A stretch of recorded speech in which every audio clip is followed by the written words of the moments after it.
Hey, what's going on, everybody? It's Justin. We're back for another weekly top five. This is where I give my 5 favorite movies by a particular actor or actress.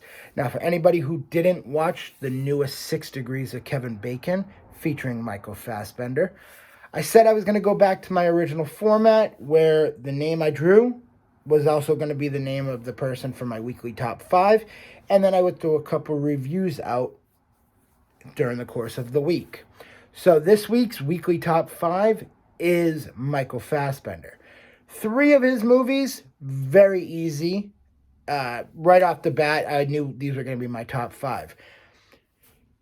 12 Years a Slave, his character Epps is one of the most ruthless, vile, detestable, unlikable characters in the history of movies. And he just crushes the performance, and it makes the movie that much better.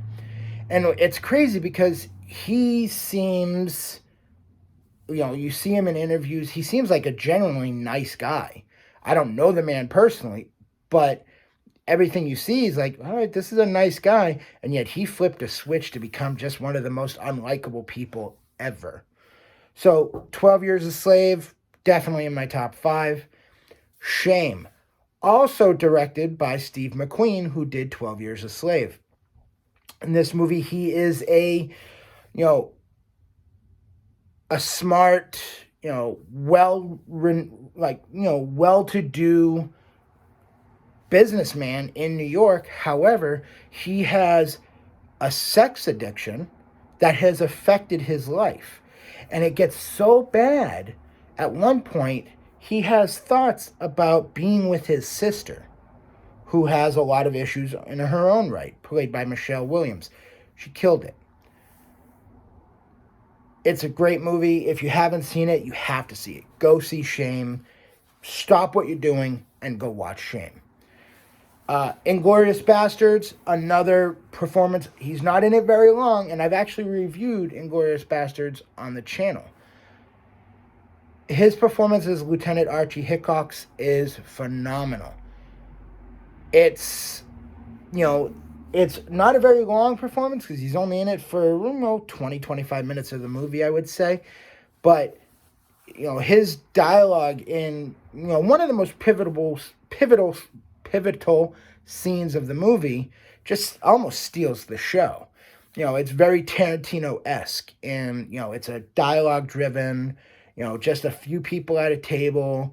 There's stuff going on in the background, but you're so focused on what's being said that you get drawn in. And, it leads to a violent death, but it is such an amazing scene. His performance was fantastic. So that makes the top five. And then I had to go 300. I thought his performance, along with Gerard Butler, make the movie, and Lena Headey, I've loved this movie since it came out. I remember seeing it multiple times in theaters when it came out. It's still a badass movie. It's a movie that you can watch over and over again and really not get sick of. And his death scene, because, spoiler alert, the 300 Spartans all die, except for one. His death scene is one of the coolest scenes. I mean, he goes out in a blaze of glory kicking some serious ass. And he's got one of the funniest lines of the movie, where the adversary is 1,000 empires, 1,000 nations of the Persian Empire descend upon you. Our arrows will blot out the sun. And then Michael Fassbender goes, well, we'll fight in the shade. Fucking badass. And then number 5, it was a tough one. I had to go with Steve Jobs. I thought his performance was fantastic. It was such a great performance that he got his well-deserved Oscar nomination for it. And I thought he portrayed the man really well. He was not a perfect man by any stretch of the imagination. And he really captured a lot of what we know about Steve Jobs on camera. So fantastic performance. That made the top 5. So that's my top 5.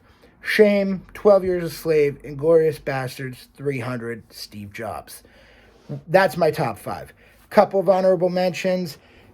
As Magneto, he was always awesome, but X-Men Days of Future Past stands out to me as the best of the series. Prometheus as David, he was fantastic. If the movie is lacking, and so is Alien Covenant, his performances are both incredible. Guilty pleasure, Jonah Hex. Not a great movie, not a good movie in that sense. Some fun parts to the movie, but he was great as just an unlikable character. So those are a couple honorable mentions. That's my weekly top 5. We got to go Shame, 12 Years a Slave, Inglourious Bastards, 300, Steve Jobs. That's my weekly top 5 featuring Michael Fassbender. If you guys like this video, please consider hitting that like and subscribe button. And I will see you later this week for a review. I don't know what of yet. We'll find out together. Until then, take care.